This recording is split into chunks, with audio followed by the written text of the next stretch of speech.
வணக்கம். சிவாய நம. அனைவருக்கும் விநாயகர் சதுர்த்தி நல்வாழ்த்துக்கள். எங்கள் ஊர் சைட்லலாம் பூச மரம் இலை இருக்குல்ல, அதில் கொழுக்கட்டை செய்கிறது வழக்கம். நான் சொந்த ஊர் கும்பகோணம். எங்கள் ஊர் வழக்கப்படியே நாங்கள் எப்போவுமே இங்கே வழிபாடு பண்ணுறோம். அந்த வழிபாடு தான் எப்படின்னா, பூச மரத்துலேருந்து இலை பறிச்சுட்டு வந்து கழுவி அந்த இலைக்கு தகுந்த மாதிரியே அந்த பச்சரிசி மாவை நாங்கள் இது பண்ணி அதில் உள்ளே வந்து பூரணம் வச்சு இலையை மடித்து இட்லி பானையில் வேக வச்சு அப்படியே வச்சு நாங்கள் விநாயகருக்கு படையல் போடுவோம். அப்புறம் கொழுக்கட்டை இது விநாயகர் இது வந்து பூச இலை கொழுக்கட்டைன்னு சொல்லுவாங்க. இது பேர் எங்கள் ஊர் சைடில் இது நிறைய விரும்பி சாப்பிடுவோம்.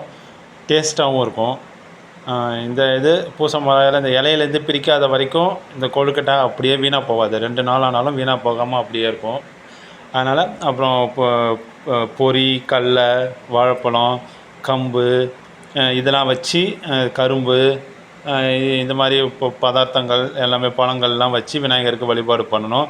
போன வருஷம் எனக்கு கோவிலில் வழிபாடு இருந்ததுனால என்னால் போய் செய்ய முடியல. வீட்டில் சரியாக சாமி கும்பிட முடியல. இந்த வருஷம் சீக்கிரமாக வழிபாடெலாம் முடிச்சுட்டு வந்துட்டு இன்றைக்கி என் கையாலே விநாயகருக்கு டெக்கரேஷன்லாம் பண்ணி நானே கொழுக்கட்டைலாம் செஞ்சு எல்லாம் நாங்கள் நிறைவாக சாமி கும்பிட்டோம்.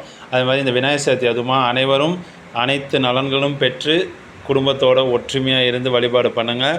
விநாயகர் அருளால் எல்லோரும் நோய் நொடி இல்லாமல் சந்தோஷமாக வாழணும் அப்படின்னு இறைவன்கிட்ட ஐங்கரன்கிட்ட நான் இன்றைக்கி விண்ணப்பம் வச்சுருக்கிறேன்.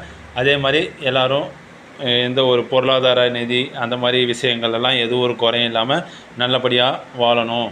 எல்லாருக்கும் எல்லாமே கிடைக்கணும். இந்த உலகத்தில் வாழக்கூடிய அனைத்து ஜீவராசிகளுக்கும் எல்லாமே கிடைக்கணும்னு தான் நான் விண்ணப்பம் வச்சுருக்கிறேன். அதனால் எல்லாருக்கும் மறுபடியும் விநாயகர் சதுர்த்தி வாழ்த்துக்கள். நன்றி. சிவாய நம. இந்த சேனல் சப்ஸ்கிரைப் பண்ணாமல் இருந்தால் கொஞ்சம் எல்லோரும் சப்ஸ்கிரைப் பண்ணுங்கள், ஃபாலோ பண்ணுங்கள். தேங்க்யூ.